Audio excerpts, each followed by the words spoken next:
안녕하세요. 시사건건 홀수영입니다. 오랜만입니다. 자, 신종 코로나 바이러스 때문에 난리인데요.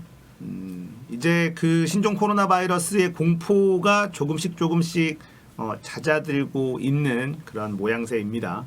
다들 건강 유의하시고 개인 위생 신경 쓰시면 그렇게 두려워하지 않아도 된다. 이런 이야기들도 많이 나오고 있죠. 해외에서는 기침을 하지 않으면 마스크를 쓰지 않아도 된다. 이런 얘기도 나오고 있고, 과도한 공포감이 조금은 수그러들고 있는 그런 상황인 것 같습니다. 다들 건강 유의하시기 바라겠습니다. 자, 이번에 다룰 이야기는 윤석열 검찰 신라젠을 다시 꺼내든 이유입니다.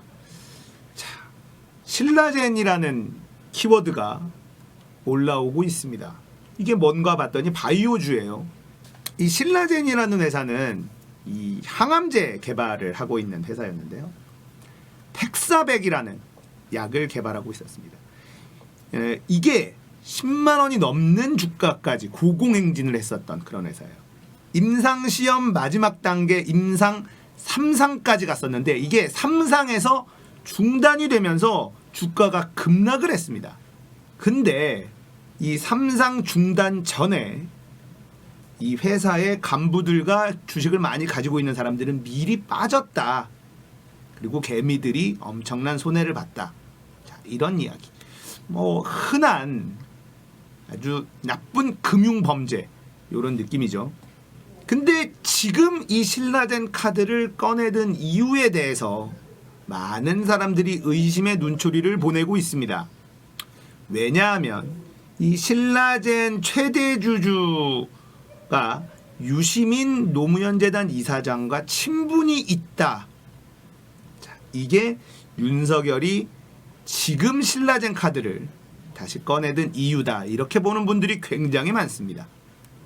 자, 얼마 전에 유시민 이사장님은 이 알릴레오에서 노무현재단의 계좌를 검찰이 들여다보고 있다. 이런 폭로를 했었죠.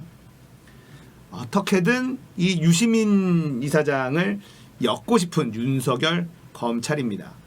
결국은 선거 직전 신라젠 카드를 꺼내 들었어요. 자, 그렇다면은 이 신라젠 카드가 얼마나 유효할 것인가, 이것도 사실 봐야 되는데, 지금까지 유시민 이사장과 여권 인사가 신라젠에 투자를 해서 이익을 봤다, 이런 정황은 하나도 나오지 않아요. 그냥 냄새가 난다. 그냥 관계가 있는 것 같다. 요 정도입니다. 자, 신라젠이라는 이 사건은 사실 진작에 파고 피해자들을 구제를 하거나 아니면 이 사기꾼들을 처벌을 내렸어야 되는 그런 사건인데요. 묵혀뒀다가 꺼내는 거예요. 묵혀뒀다가 꺼내는 이런 카드들, 검찰의 이 타이밍, 선거 개입을 하고 있다라는 의심을 받을 수밖에 없겠죠. 이런 신라젠과 같은 이 다중 투자 피해 사건, 이런 식으로 표현을 하던데, 그러니까 많은 사람들이 투자를 했다가 손해를 본 이런 금융 사기 같은 거죠.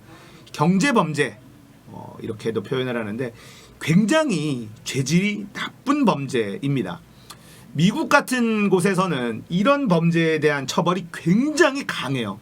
한국이 많은 부분들이 좋아졌지만 이 경제사범들에 대한 솜방망이 처벌은 여전합니다.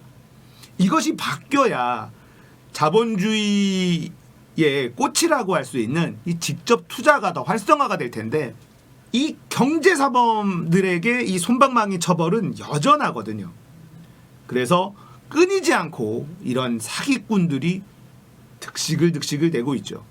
근데 사기꾼 하면 보통 이 없는 사람들을 등쳐먹는 나쁜 사람, 그리고 잡범, 이렇게 생각을 하지만 이 경제사범들은 말이죠, 많은 돈을 가지고 있고 굉장히 똑똑한 사람들, 이런 사람들이 작정하고 개미들의 돈을 착복을 하고 튀는 거예요.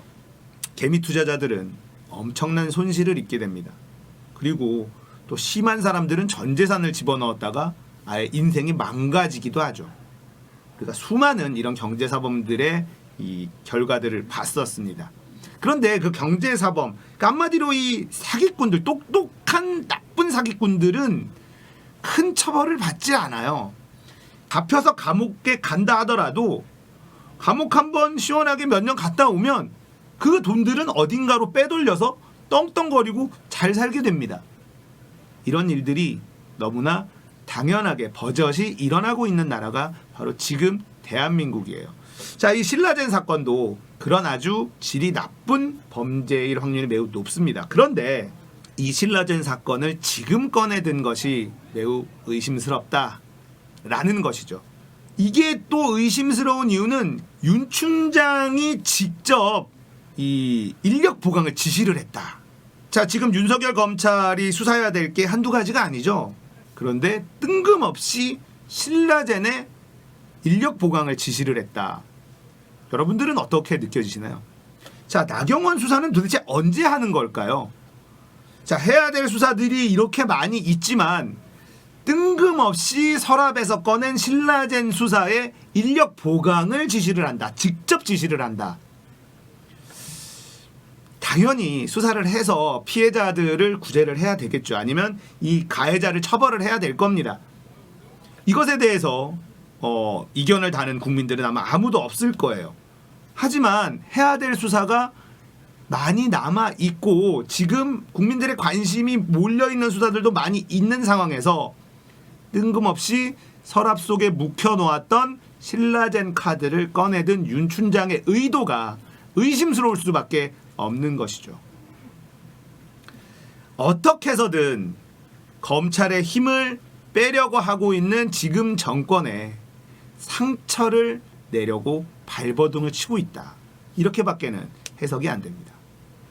자, 이 신라젠 수사가 정말 순수하게 피해를 본 사람들을 위한 수사여야 되는데 어떻게 해서든 유시민 이사장과의 연결고리를 찾기 위한 조국 전 장관 정경심 교수의 이 기소 수사와 똑같은 식으로 답을 정해놓고 자, 뒤져라, 찾아라, 이런 식으로 몰고 간다면 정작 이 피해자들에 대한 구제라든지 가해자에 대한 철저한 처벌이라든지 이런 게 이루어질 수 있을까라는 생각이 듭니다. 자, 정경심 교수의 재판이 진행되고 있고 조범동이라는 사람의 재판도 진행이 되고 있습니다. 그런데 이 재판을 보고 있으면 검찰이 제대로 하는 게 별로 없어 보이거든요. 자, 얼마 전에는 정경심 교수의 카톡 문자를 공개를 합니다. 그리고 언론에 또 그게 보도가 되죠. 내 꿈은 강남에 건물을 사는 것이다. 저도 강남에 건물을 사고 싶습니다. 강남에 건물을 사고 싶지 않은 사람이 있나요? 자, 이 문자를 보낸 것이 동기, 강력한 동기를 입증하는 증거다. 이렇게 얘기를 합니다.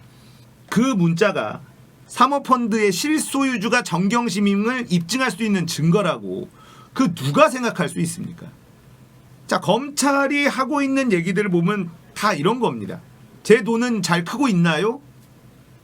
투자한 사람이 이 돈이 잘 불려지고 있는지 물어보는 것이 증거다. 강남에 건물을 사는 게 내 꿈이다 라는 것이 증거다. 자, 이런 것들이 검찰이 하고 있는 행동들입니다. 자, 이 재판은 아무리 봐도 검찰의 이 허술함, 정말 무리한 기소, 무리하게 기소를 했으니 재판에서 헛소리가 자꾸 나올 수밖에 없는 것이죠.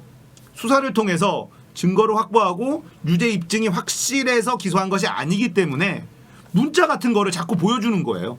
수사는 엄청 많이 했다는 뜻입니다. 압수수색도 너무 많이 했었죠. 그렇기 때문에 이런저런 잡다한 자료들이 많이 있는데 확실한 핵심 증거는 없다는 뜻이 되겠습니다. 자, 그러다가 갑자기 뜬금없이 신라젠 카드가 등장을 했어요. 나경원 수사는 언제 하는 것일까? 패스트트랙 관련된 수사는 언제 하는 것일까? 이런 의구심을 많은 국민들은 가지고 있습니다. 윤 춘장의 검찰이 정말 발버둥을 치고 있고 추미애 법무부 장관이 인사권을 발동을 해서 윤 춘장의 손과 발을 거의 다 잘라놨어요. 자, 이제 윤석열 검찰총장이 가지고 있는 카드가 정말 몇 개 안 남았다라고 느껴집니다. 자, 신라젠 카드를 꺼냈을 때 유시민과의 연결고리 이런 냄새를 풍기는데요. 자, 이게 유시민 이사장과의 연관성을 확실하고 꺼내는 카드일까요? 저는 그렇지 않다고 봅니다. 상관이 없어요. 자, 일단 수사에 들어가고 언론 플레이를 또 시작할 겁니다. 선거가 얼마 남지 않았죠. 유시민이라는 사람의 도덕성, 그의 말에 대한 신뢰도 이거를 떨어뜨리는데 이 수사를 활용할 것이다. 저는 이렇게 예측을 해요. 지금의 검찰은 자유한국당하고 한편일 수밖에 없습니다. 왜냐하면 문재인 정부 더불어민주당은 검찰의 막강한 권한을 분산시키는 데 전력을 다하고 있죠. 자유한국당은 그걸 막기 위해서 노력을 해주고 있습니다. 그러니까 지금의 검찰 입장에서는 자유한국당하고 같은 편일 수밖에 없는 거예요. 자, 그렇게 지금 검찰에서 정부를 비판하고 뛰어나간 사람들 또 자유한국당행 가고 있습니다. 제가 말씀드린 이 검사들의 성공의 텍트리, 검사를 하면서 하명 수사 이런 것들을 열심히 하고 승진을 한 다음에 전관으로 돈을 쭉 빨아당긴 이후 자유한국당 가서 국회의원 하는 것. 자, 이게 검사들의 성공의 테크트리입니다. 자, 이제는 전관 예우도 짭짤해질 확률이 낮아지고 있죠. 검찰의 힘이 줄어들면 줄어들수록 전관의 힘도 줄어듭니다.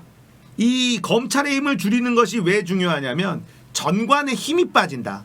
그렇다는 건 법 앞에서 좀 더 공정한 재판을 받을 확률이 높아진다라는 뜻이 되겠죠. 검찰은 기소를 통해서 명예를 얻고 기소하지 않음을 통해서 돈을 번다. 이런 얘기가 있죠. 자, 재벌들이나 권력자의 비리를 캐면서 명예를 얻습니다. 국민들이 환호한 사건들 많이 있습니다. 자, 그렇게 명예를 얻기도 하는 반면에 확실한 범죄를 눈 감아주면서 돈을 챙기는 검사들도 우리는 다 알고 있죠. 전 국민이 다 알고 있습니다. 지금 검찰과 경찰이 맞붙은 울산. 자, 울산 고래고기 검찰은 왜 돌려줬을까? 고래고기를 왜 돌려줬을까? 이 의구심은 아직도 해소되지 않고 있습니다. 이것도 전관이 얽혀져 있는 검찰의 아주 추접스러운 그런 비리 사건이 될 확률이 매우 높고요. 자, 그리고 정경심 교수 때문에 알려진 이 사모펀드, 여기서 등장하는 상상인의 유준원, 이 사람도 전관으로 재미를 많이 본 사람이다라는 것이 피디수첩의 보도를 통해서 다 알려진 상황이죠. 윤 춘장은 마지막 발악을 하고 있고 그 발악은 이번 선거에 어떻게 해서든지 검찰의 힘을 통해서 자유한국당에 힘을 실어주겠다라는 것으로 느껴집니다. 자, 우리가 정말 정신을 똑바로 차려야 되는 그런 상황이에요. 신종 코로나 바이러스라는 정부 입장에서 봤을 때는 굉장히 큰 이슈가 터져버렸습니다. 자, 이런 전염병, 감염병이 돌 때 정부의 지지율은 떨어질 수밖에 없어요. 그런데 문재인 정부의 국정 지지율 자체가 올라갔습니다. 그렇다는 것은 이 신종 코로나 바이러스에 대한 정부의 대응에 대해서 국민들이 만족하고 있다, 이런 신호로 볼 수도 있겠습니다. 물론 정부만 움직인 것은 아니죠. 이 전문가 집단들, 의료진들이 정말 하나가 돼서 열심히 움직인 덕분이라고 생각을 합니다. 아직까지도 이 신종 코로나 바이러스가 완벽하게 진압이 된 것은 아니기 때문에 긴장을 늦출 수는 없습니다. 윤석열 검찰은 어떻게 해서든지 이번 선거 자유한국당에게 힘을 실어주려고 애를 쓰는 모양새입니다. 우리가 어떤 식으로 돌아가는지 언론만 봐서 우리가 확인할 수 있는 방법이 없어요. 왜냐하면 언론도 검찰 편인 경우가 너무나 많기 때문에 그렇습니다. 지금도 뉴스를 보면 이 신종 코로나 바이러스에 대한 대응에 대해서 부정적인 기사들이 굉장히 많이 나옵니다. 우한에서 전세기를 통해서 왔었던 이 교민들 중에 음성이었다가 양성으로 바뀐다, 뭐 이러면서 이걸 번복한다, 신뢰할 수 없다, 뭐 이렇게 얘기하는 보도들이 나오고 있습니다. 그런데 이 바이러스라고 하는 것이 원래 그렇답니다. 초반에 바이러스가 막 몸으로 퍼지기 전까지는 잘 검출이 안 돼서 음성으로 나오다가 이제 바이러스가 많이 몸에 퍼지면서 그 다음에 검출이 되면서 확진 판정이 나오게 되는 거죠. 처음부터 딱 띠릭 확진, 띠릭 안전 이렇게 되는 게 아니에요. 그래서 격리를 시켜 놓은 것이죠. 어떻게 될지 모르기 때문에 그 시간을 두고 충분히 지켜보겠다. 이게 완전히 안전하다고 확정되기 전까지는 격리시키겠다. 이런 조치를 한 것인데 그 안에서 음성 양성이 왔다 갔다 한다라는 식의 보도. 그러면서 정부의 대처를 믿을 수 없다라는 식의 이 공포감을 조장하는 이런 보도들도 여전히 끊임없이 쏟아져 나오고 있습니다. 우리가 언론을 보고 세상을 바라보기가 힘든 세상이다. 이런 부분들을 좀 말씀을 드리고 싶어요. 자, 윤석열 검찰 신라젠 카드까지 꺼내든 걸 봐서는 다급한 모양입니다. 자, 신라젠이라는 이 나쁜 금융범죄 반드시 진실을 규명해 줬으면 좋겠습니다. 하지만 유시민 이사장과 뭔가 연관이 있다는 식으로 언론 플레이를 할 확률이 매우 높기 때문에 우리는 이 부분을 집중적으로 좀 들여다보고 지켜봐야 된다. 이 말씀을 좀 드리고 싶네요. 자, 선거가 점점점 다가오고 있습니다. 우리가 눈을 똑바로 뜨고 정신 차리고 바라봐야 될 것들이 많아지고 있다. 자, 이렇게 생각을 합니다. 오늘 이야기 여기까지예요. 공감되셨다면 구독, 좋아요, 알림 설정 눌러주십시오. 감사합니다.